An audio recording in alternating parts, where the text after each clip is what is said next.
Alors, nous sommes aujourd'hui le 25 février 2016 et je tiens à rendre grâce et gloire à Dieu qui m'inspire de venir parler avec vous d'un sujet qui personnellement m'avait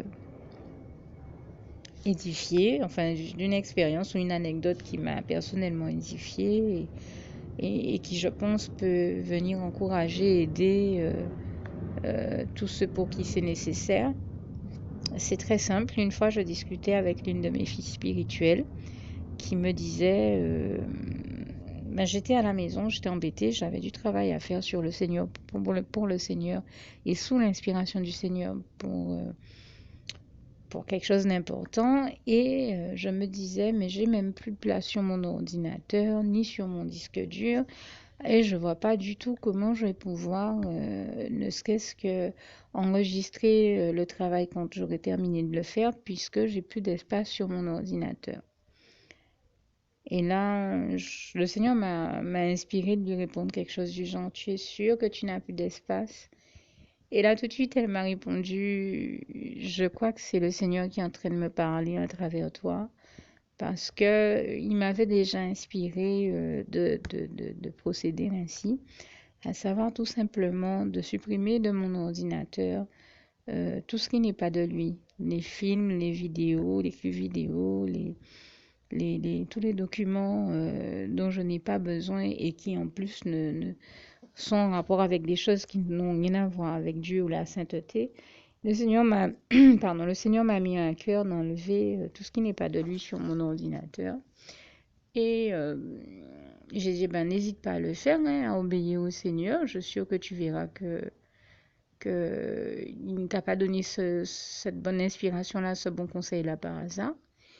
Et ça n'a pas raté. Figurez-vous que le temps qu'on discute et qu'on finisse notre conversation, puisqu'entre parenthèses, elle est quand même jusqu'à Paris, et donc ça faisait longtemps qu'on ne s'était pas entendu, on avait vraiment beaucoup de choses à se raconter. Elle me dit, vers la fin de la conversation, eh bien voilà, je suis arrivée maintenant qu'on a fini de discuter, en fait, j'ai réussi à enlever tout ce que j'avais en trop sur mon ordi.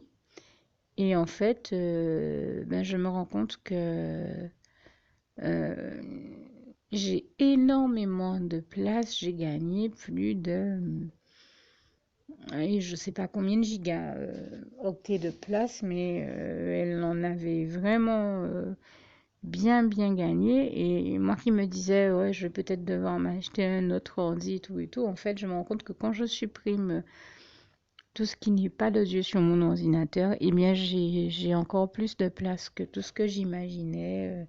Et c'est pas encore demain la veille que je vais devoir acheter un ordi. En fait, j'ai suffisamment de place sur mon ordi pour pouvoir continuer. Et maintenant que j'ai fait de la place à Dieu et aux choses de Dieu, je me rends compte que j'ai vraiment beaucoup plus de place que tout ce que je pensais et énormément de place. Donc, je peux continuer à faire mon travail pour le Seigneur et à bien utiliser. Je remercie le Seigneur qui m'apprend ici à bien utiliser chaque espace et sur mon ordinateur et de ma vie, dans tous les domaines de ma vie, pour Dieu et pour les choses de Dieu, à faire de la place à Dieu et aux choses de Dieu plutôt qu'à celles de l'ennemi. Résultat, eh bien, quand on procède ainsi, on se rend compte qu'on a toujours beaucoup plus de place et de possibilités que ce qu'on pensait de pouvoir faire le travail que Dieu attend de nous et de pouvoir parler, faire le travail pour Dieu et faire les choses de Dieu. Là où on croyait ne pas pouvoir les faire, on se rend compte que vraiment, comme il est écrit en Marc 9, verset 23, tout est possible à celui qui croit, bien sûr, en Dieu, en Jésus, en son Saint-Esprit. Et en Marc 10, verset 27, tout est possible à Dieu. Là où certaines choses ne sont pas possibles aux hommes, eh bien, elles sont possibles à Dieu et toute la gloire revient à Dieu, à Jésus, à son Saint-Esprit, que je tenais à remercier et glorifier ici pour la manière magnifique dont il a inspiré ma fille spirituelle. Mais je crois que les bons conseils qu'il lui a donnés sont aussi des conseils qui nous donnent à nous tous, hein. C'est valable pour chacun d'entre nous, puisque je crois que combien de fois dans nos vies, on est dans des situations où on se dit, mais je pourrais pas, soit j'ai pas l'espace, soit j'ai pas la place, soit j'ai pas le temps, soit j'ai pas ci ou ça. Eh bien, nous n'oublions pas que la meilleure des choses que nous puissions faire, nous chrétiens, c'est mener une existence christocentrée, c'est-à-dire centrée sur le Christ et concentrée sur le Christ, en n'oubliant pas qu'il est notre premier amour et que, ben, étant donné qu'il est notre premier amour, et qu'il a fait de nous sa priorité quand il s'agissait pour nous d'être sauvés. Jésus ne s'est pas dit je verrai après, j'ai d'autres choses à faire. Non, non, il a tout fait pour venir nous sauver. Il nous a mis en priorité et il nous a sauvés en priorité. Eh bien, nous aussi, de le mettre en priorité dans tout ce que nous faisons dans nos vies. Et on se rend compte qu'une fois qu'on met Dieu, Jésus et son Saint-Esprit en priorité dans tout ce que nous faisons dans nos vies et qu'on fait de la place pour lui, qu'on laisse la place au Seigneur, qu'on laisse le Seigneur prendre toute la place qui lui revient, eh bien, on a encore beaucoup de place et énormément de possibilités de faire tout ce qu'il y a à faire et surtout tout ce que le Seigneur attend de nous que nous fassions avec lui et d'atteindre tous les objectifs que nous avons à atteindre avec lui et je lui en rends grâce et gloire. Et pour tout ce que ça peut aider, eh bien, je dirais tout simplement que quand on a la sensation que c'est pas le cas, eh bien, on demande au Seigneur de nous donner la force de faire notre part, de lui faire toute la place, l'espace dont il a besoin, l'espace qui lui revient dans nos vies, dans nos cœurs et dans tous les domaines de nos vies, et de nous donner donc la force de faire la part qui nous revient, et on lui demande de faire tout ce qu'il sait que nous ne pouvons pas ou que nous ne savons pas faire pour nous. Et bien sûr, quand on a fini, on dit c'est au nom puissant du Seigneur Jésus que j'ai fait cette prière. Mais je rends grâce et gloire à Dieu, à Jésus, à son Saint-Esprit, qui, comme je le disais, quand on lui donne toute la place et la première place qui lui revient, eh bien, nous bénit et nous fait nous rendre compte, nous amène à l'évidence et à prendre conscience que là où on croyait que les choses n'étaient pas possibles, eh bien, avec Dieu, elles sont toujours possibles puisque tout est possible à Dieu, comme je disais en Marc 10, verset 27. Et surtout, avec Dieu, nous ferons des exploits, comme il est écrit dans le psaume 60 ou 108, versets 13 à 14. Et oui, avec Dieu, là où les choses paraissaient impossibles avant ou étaient impossibles, eh bien, elles deviennent possibles. Quand on met sa main dans la main de Dieu, tout devient possible et le meilleur devient possible puisque Dieu est le meilleur et qu'il fait toujours tout pour nous faire expérimenter le meilleur. Alors, je vais vous laisser en vous souhaitant bien entendu de continuer à expérimenter le meilleur avec le Seigneur, puisque c'est vraiment lui le meilleur, comme je le disais tout à l'heure. Et puisque j'ai parlé également de prière il y a quelques minutes, je vous invite à faire celle qui va suivre, juste que vous allez pouvoir entendre, juste le temps pour moi de conclure avec ce si beau passage de Philippiens 4, verset 7. Que la paix de Dieu qui surpasse toute intelligence garde vos cœurs et vos pensées en Jésus-Christ. À bientôt. Je rajouterai un livre de précision à ce petit témoignage je rajouterai en fait ce que me disait souvent une sœur en Christ. Quand je disais que nous devons faire de la place au Seigneur dans nos cœurs, dans nos vies, vraiment dans tous les domaines de nos vies, dans tout ce que nous faisons, et le mettre en priorité dans tout ce que nous faisons, je pense à ce que me disait une sœur en Christ qui me disait, mais le Seigneur nous a dit de nous occuper de ce dont il veut qu'on s'occupe, de ce à quoi il veut nous occuper, de ce dont il veut qu'on s'occupe, de nous occuper de ses affaires, des affaires dont il nous a chargé de nous occuper, notamment en nous bénissant, en nous faisant avoir un ministère, en nous confiant un ministère. Donc nous avons à nous occuper de tout ce que cela implique.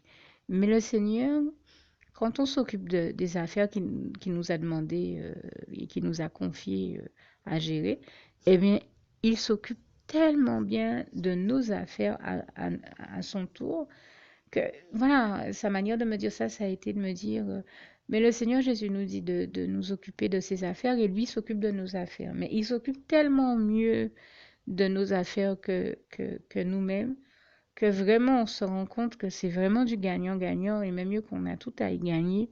Donc c'est vraiment ce que je voudrais inviter tous ceux que cela peut aider à suivre tous les conseils que je viens de donner et dans le témoignage juste avant et dans tout ce que je viens de dire, je le dis en toute humilité de la part du Seigneur, parce qu'on se rend compte que quand on procède ainsi, quand on fait les choses à la manière de Dieu et non comme on voudrait les faire nous, eh bien, comme il est écrit sur un panneau qui circule souvent sur Facebook, eh bien, quand on fait les choses à la manière de Dieu, on obtient les résultats de Dieu. Et c'est toujours plus glorieux parce que Dieu est toujours glorieux.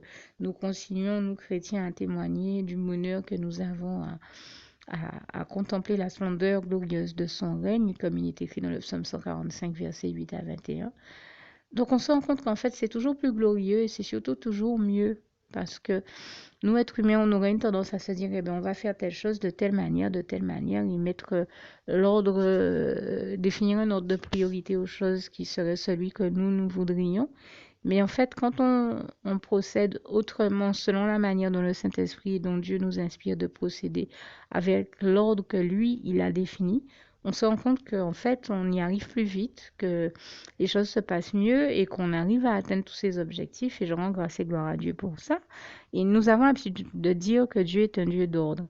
Eh bien, c'est bien s'il est un Dieu d'ordre, lui qui peut nous dire quel est le meilleur ordre dans lequel placer nos priorités et faire les choses.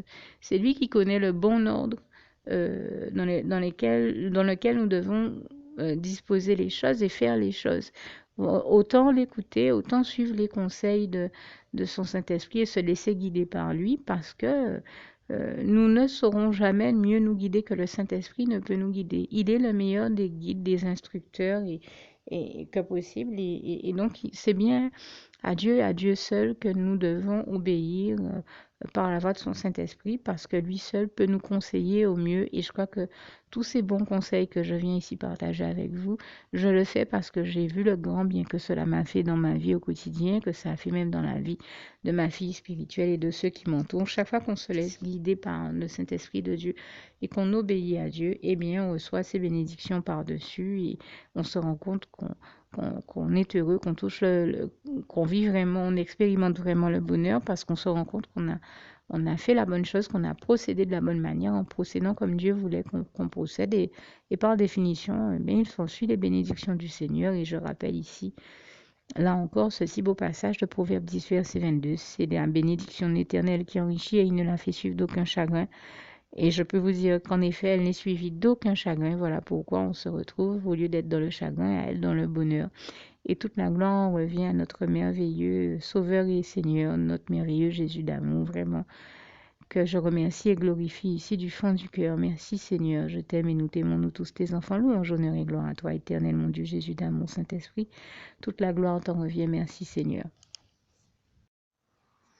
Alors pour toutes celles et ceux qui ne l'auraient jamais encore fait auparavant, je partage avec vous ici la prière par le biais de laquelle le Seigneur Jésus m'a sauvé la vie et vous invite tout simplement à lui ouvrir vos cœurs, à être sincère avec lui dans ce que l'on va dire ici, puisque si Dieu me met à cœur de partager avec vous cette prière, tout comme il le fait toujours avec chacun de nous, c'est tout simplement parce que Dieu nous a sauvé la vie, m'a sauvé la vie et nous a sauvé la vie à tous, hein, tous ceux qui partageons avec les autres cette prière, et que nous l'avons vu nous faire tellement de bien, nous donner tellement d'amour, nous combler de bonheur dans les bras d'amour de Jésus, et bien que nous souhaitons au maximum de personnes d'aller aussi au paradis et de connaître le bonheur des bras d'amour de Jésus ainsi que d'être sauvés par lui. Mais bien entendu, pour être sauvé, encore faut-il prendre le temps de demander à l'être et d'accepter donc le Seigneur Jésus-Christ comme son sauveur personnel, ce qui est ici l'objet de cette prière. Alors, n'oubliez pas à cet effet qu'il est notamment écrit en Acte 4, verset 12, que Dieu, dans sa grande sagesse, dans sa sagesse infinie, a choisi le Seigneur Jésus-Christ, qu'il l'a mandaté, qu'il a délégué pour être le seul sauveur de toute l'humanité et qu'il n'y a aucun autre nom que celui du Seigneur Jésus-Christ qui nous ait été donné, qui ait été donné à toute l'humanité pour être sauvé. Voilà pourquoi nous avons la certitude qu'en acceptant le Seigneur Jésus comme notre sauveur personnel, nous faisons définitivement le bon choix, d'autant qu'il est également écrit en Jean 14, verset 6, Jésus-Christ est le chemin, la vérité et la vie. Nul ne va au Père Dieu sans passer par le Fils Jésus-Christ. Voilà pourquoi nous devons donc adresser au Seigneur Jésus la prière qui suit. Donc, Seigneur Jésus-Christ, n'hésitez pas donc à dire cette prière à haute voix en vous mettant, bien entendu, dans un lieu où vous savez que vous pouvez prier en toute sérénité. Donc, Seigneur Jésus-Christ, je t'accepte aujourd'hui comme mon sauveur personnel, moi un tel, vous dites votre nom et votre prénom. Et je te demande aussi, Seigneur, euh, vraiment de continuer à veiller sur moi et sur ma vie. Je remets d'ailleurs toute ma vie entre tes mains, éternel mon Dieu, Jésus d'amour, Saint-Esprit, puisque tu en es le Créateur. Je remets cette vie entre tes mains, je te la donne puisqu'elle t'appartient, puisque tu l'as créée. Et je te demande de me conduire à toutes les victoires et réussites que tu as prévues pour ma vie. Tout comme je te demande aussi pardon, éternel mon Dieu, Jésus d'amour, Saint-Esprit, pour tous les péchés que j'ai commis tout au long de ma vie, dès le début jusqu'à la date d'aujourd'hui incluse. Pardon aussi, Seigneur Jésus, pour toutes les fois où j'ai fait mal à ton cœur. Et surtout, merci, Seigneur Jésus, quand le bon moment sera venu pour ça, de revenir me chercher pour m'amener avec toi dans tes bras d'amour au paradis où je veux demeurer et continuer à te servir et à t'appartenir pour l'éternité en éternité. Et c'est au nom puissant du Seigneur Jésus-Christ que j'ai fait cette prière. Soyez bénis, vous tous qui avez fait cette prière. Que Dieu vous garde et vous bénisse tous. Et surtout, n'oubliez pas de partager cette prière avec le maximum de personnes autour de vous, tous vos contacts, famille, amis et bien-aimés. Et que Dieu vous en bénisse. À bientôt.